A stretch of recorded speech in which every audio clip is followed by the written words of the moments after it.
عمر بن عبدالعزیز جس تخت پر بیٹھے اس پر سلیمان تھا، اس پر ولید تھا، اس پر عبد الملک تھا. ان تینوں نے اپنے من کو راضی کیا، عمر بن عبدالعزیز نے اپنے رب کو راضی کیا. جب عمر بن عبدالعزیز کا وقت آیا مرنے کا تو انہوں نے بلایا رجا بن حیوہ سے، فرمایا کہ میں نے عبد الملک بن مروان چاچا بھی تھے، سسر بھی تھے، ان کی بیٹی فاطمہ سے شادی ہوئی تھی. میں نے اس کو قبر میں اتارا، کفن کی گرہ کھول کے دیکھا تو اس کا چہرہ قبلے سے ہٹ چکا تھا، رنگ کالا سیاہ پڑ چکا تھا. عبد الملک بن مروان گورا چٹا تھا، یہ جگہ سرخ تھی، کالا. پھر میں نے ولید کو قبر میں اتارا، اس کا بیٹا 10 سال حکومت کی، اس نے 21 سال حکومت کی، اس نے 10 سال کی، ولید بن عبد الملک. میں نے اس کے کفن کی گرہ کو کھول کے دیکھا تو اس کا رنگ سیاہ ہو چکا تھا اور قبلہ کی طرف سے چہرہ پھر چکا تھا. پھر اس سلیمان کا واقعہ تو ابھی سنایا. پھر اس سلیمان کو قبر میں اتارا اور اس کے کفن کی گرہ کو کھول کے دیکھا تو اس کا چہرہ قبلے سے ہٹ چکا تھا. اب میں جا رہا ہوں، مجھے دیکھنا. پہلے تینوں نے حکومت کی پوجا کی اور عمر بن عبدالعزیز نے اپنے اللہ کی پوجا کی. انہوں نے ایک بڑا عجیب خطبہ دیا جب خلیفہ بنے. اے لوگو، بچپن میں شعر و شاعری کا شوق تھا تو میں شاعر بنا، تھوڑا سا اٹھان ہوئی تو علم کا شوق لگا، میں نے علم حاصل کیا. جوان ہوا تو فاطمہ بنت عبد الملک سے عشق ہوا، میں نے اس سے شادی کی. اب اللہ نے مجھے حکومت دے دی ہے، اب تم دیکھو کہ میں اس سے اپنے اللہ کو راضی کروں گا. ہمارے حکمران تو ووٹ سے آتے ہیں اور چلے جاتے ہیں 4-5 سال کے بعد، ان کی وراثت میں حکومت آ رہی ہے اور 3 بر اعظم پر حکومت ہے اور ایسا روب دبدبہ ہے بنو امیہ کا، کوئی ان کے سامنے سر نہیں اٹھا سکتا. اور یہ بندہ 2 سال 2 مہینے 3 بر اعظم میں زکوٰۃ لینے والا کوئی نہ بچا، 3 بر اعظم میں سوال کرنے والا کوئی نہ بچا، 3 بر اعظم میں ظالم کوئی نہ بچا، 3 بر اعظم میں مظلوم کوئی نہ بچا. لیکن خود کیسا رہا؟ گھر آئے، فاطمہ بڑے اچھے دن گزرے ہیں، اب امتحان ہے، میں تیرا حق نہیں ادا کر سکوں گا، طلاق لینی ہے میں حاضر ہوں، ساتھ دینا ہے تو میرے اپنے حق معاف کرو، اپنے حق معاف کرو. فاطمہ جیسی عورت انسانی تاریخ میں کوئی نہیں آئی سیاسی لحاظ سے.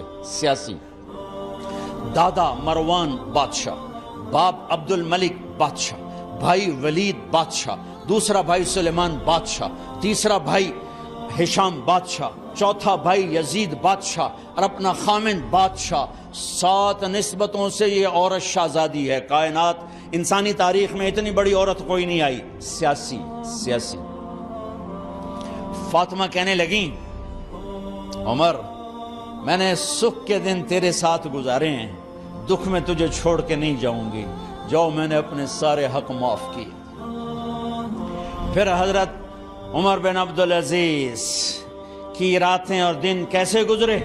فاطمہ بنت عبد الملک فرماتی ہیں 2 سال 2 مہینے میں وہ میرے بستر پر میرے ساتھ نہیں لیٹے، انہیں غسل کی ضرورت نہیں پیش آئی. مصلے پہ بیٹھتے اور روتے روتے روتے وہیں سو جاتے اور روتے روتے وہیں سے اٹھتے.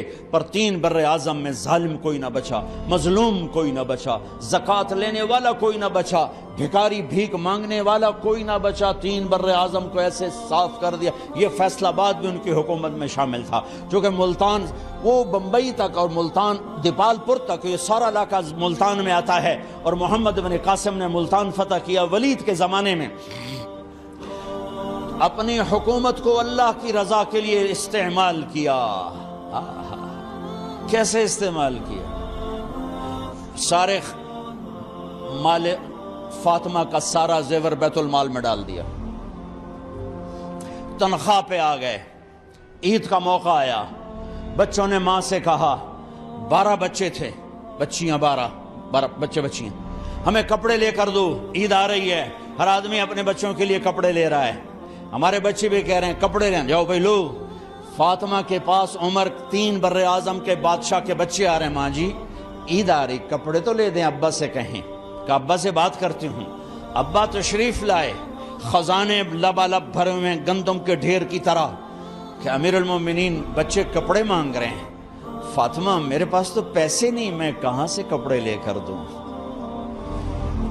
میرے پاس تو پیسے کوئی نہیں۔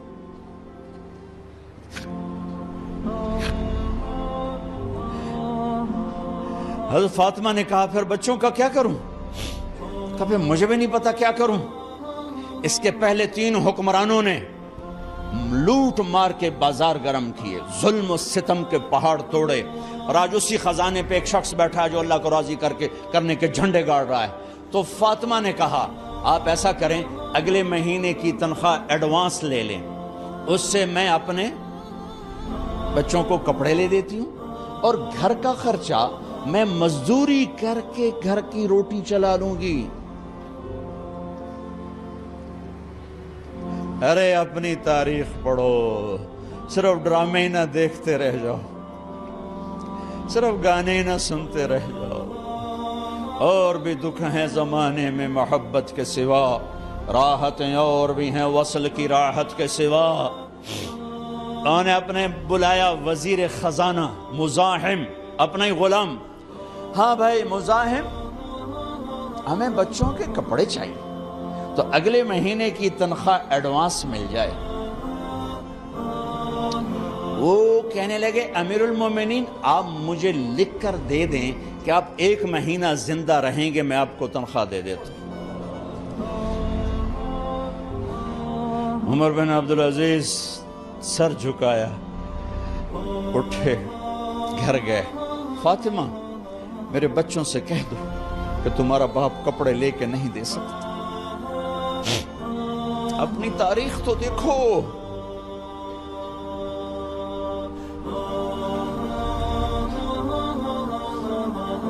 عید کا دن آ گیا، خلیفہ وقت عید کی نماز پڑھاتے تھے، نمازیں بھی خلیفہ وقت پڑھاتے تھے۔ بنو امیہ کا خاندان ملنے کے لیے آ رہا ہے،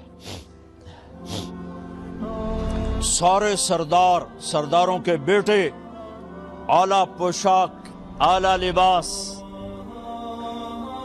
ملنے آ رہے ہیں۔ تھوڑے دیر بعد دیکھا تو بچے بھی ملنے آ رہے ہیں، امیر المومنین کی حیثیت سے بچے باپ کو ملنے آ رہے ہیں، اور ان کے جسموں پر پرانا لباس ہے۔ حضرت عمر انہیں دیکھ کر ادھر اپنے سرداروں کے بچے دیکھے تو زرق برق پوشاکیں، اپنے بچوں کو دیکھا۔ ارے اس باپ سے پوچھو جو سب کچھ کر سکتا ہو اور پھر مٹھی بند کر لے کہ نہیں میں نے حرام کی طرف نہیں جانا۔ بچوں کو دیکھا تو آنکھیں ڈبا گئیں، آنکھوں میں آنسو آ گئے۔ فرمایا میرے بچوں آج تمہیں اپنے باپ سے گلہ تو ہوگا کہ آج ہمارے باپ نے کپڑے ہی نہ لے کے دیے۔ ان کے ایک بیٹے ہیں عبد الملک، ان سے بھی 4 رات آگے تھے، ان سے پہلے ہی فوت ہو گئے تھے۔ کہنے لگے ابا جان آپ کو مبارک ہو،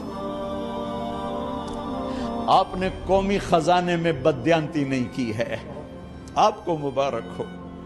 آج ہمارا سر بلند ہے، ہم شرمندہ نہیں ہیں، ہم شرمندہ نہیں ہیں۔ انسانوں کو کپڑوں پہ نہیں تولا جاتا۔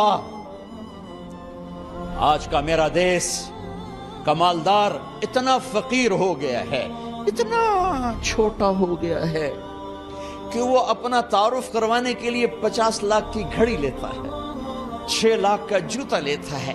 آج کی بیگم اتنی چھوٹی ہو گئی ہے کہ اپنے قد کو بڑا کرنے کے لیے وہ 10 لاکھ کا ہینڈ بیگ لیتی ہے کہ دیکھو میرا بیگ 10 لاکھ کا ہے۔ ارے میری بہن تو 10 ٹکے کی بھی نہیں رہی اگر تو نے بیگ سے اپنے آپ کو بڑا بنایا۔ او میرے دوست تو 2 ٹکے کا نہیں ہے اگر تو 10 لاکھ کے جوتے اور 50 لاکھ کی گاڑی سے اور 50 لاکھ کی گھڑی سے اگر تو بڑا بننا چاہتا ہے۔ ارے اس دھوکے سے نکلو۔ برینڈڈ کہاں جا رہے ہو؟ جب تم اپنی ذات میں بے قیمت ہو تو رب ذوالجلال کی قسم تمہاری گھڑیاں، تمہارے بیگ، تمہاری گاڑیاں، تمہارے بنگلے تمہاری عزت کو بڑھا نہیں سکتے۔ ابا جان آج ہمارا ساڈا ایتھے سر آ گیا، سانو آج ساڈی عید ہو گئی کہ ساڈے ابے آج خیانت نہیں کی تھی۔ آج ہم خوشی سے بلند ہیں کہ ہمارے باپ نے بددیانتی نہیں کی،